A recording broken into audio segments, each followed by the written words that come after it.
Hello everyone, সবাই কেমন আছো? আশা করি তোমরা সবাই ভালো আছো। আমার চ্যানেলে তোমাদের সবাইকে ওয়েলকাম। শক্তি সরকার কুকিং চ্যানেল। আশা করি আমার চ্যানেলের পুরো ভিডিওটা তোমরা দেখবে, কেউ স্কিপ করবে না। আর অবশ্যই পুরো ভিডিও দেখার শুরুতে একটা লাইক করে দেবে। আজকে আমি তোমাদের সাথে নিরামিষ একটি আলুর দম শেয়ার করব, একাদশী স্পেশাল। এই জন্য এখানে আমি আলু সিদ্ধ করে নিয়েছি। এখানে আমি বড় আলুটা সিদ্ধ করে নিয়েছি, সিদ্ধ করে একদম ঠান্ডাও করে নিয়েছি। আলুগুলো এখন আমি ভেজে নেব। কড়াইয়ে ভাজার জন্য দিয়ে দিয়েছি তেলের মধ্যে। এর মধ্যে আমি হলুদ আর লবণ দিয়ে দেব, দিয়ে দিচ্ছি এর মধ্যে লবণ, দিয়ে দিব হলুদের গুঁড়ো, দিয়ে এখন আলুগুলোকে খুব ভালো করে ভেজে নেব। আর সবার কাছে একটা অনুরোধ রইল, প্লিজ প্লিজ প্লিজ যারা আমার ভিডিওটা দেখছো, একটা লাইক, অবশ্যই তোমাদের একটা লাইক একটা কমেন্ট আমাকে কিন্তু অনেক দূর পর্যন্ত পৌঁছে দিতে পারে। Please please please like comment করতে ভুলবেন না। আর যারা আমার চ্যানেলে নতুন, প্লিজ চ্যানেলটাকে সাবস্ক্রাইব করে দিও।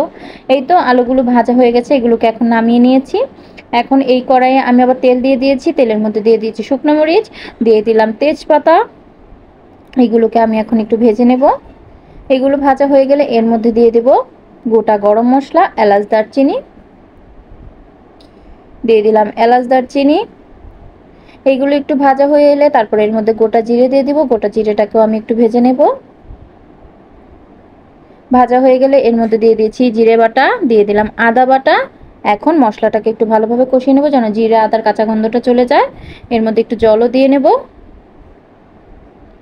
তারপর এর মধ্যে এক এক করে বাকি মশলাগুলো দিব, জলটা দিয়ে যেন মশলাটা লেগে না যায়, এই জন্য জলটা দিয়ে নিয়েছি। সম্পূর্ণই খুব ছোট্ট একটা রেসিপি আপনাদের সাথে আজকে আমি শেয়ার করছি। ভালো লাগলে প্লিজ একটা লাইক অবশ্যই দিয়ে দিলাম। হলুদের গুঁড়ো, লবণ, এখন দিয়ে দিব পরিমাণ মতো মরিচের গুঁড়ো, দিয়ে এখন মশলাটাকে কষিয়ে নেওয়ার পালা।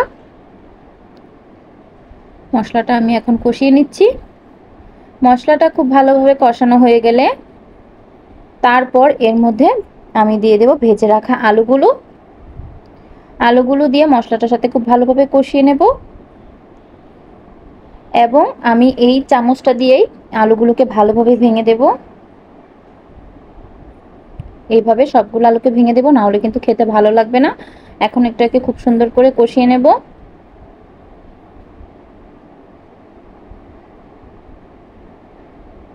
আলুটা মশলার সাথে খুব ভালোভাবে কষানো হয়ে গেলে এর মধ্যে আমি বাদাম বেটে রেখেছিলাম, দিয়ে দিলাম কাজু বাদাম বাটা। এখন কাজু বাদাম বাটাটাও এর সাথে ভালো করে মিক্সড করে নেব।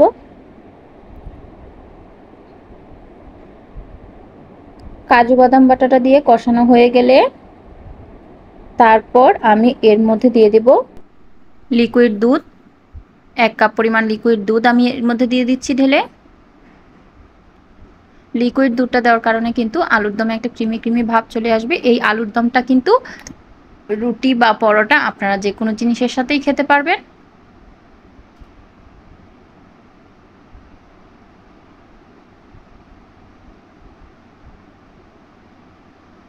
এই তো কষানো হয়ে গেছে। এখন এর মধ্যে আমি একটু পরিমাণ মতো জল দিয়ে দিচ্ছি ঝোলের জন্য। আর এই গ্রেভিটা কিন্তু অনেকটাই ঘন হবে, এটাকে আমি পাতলা করব না।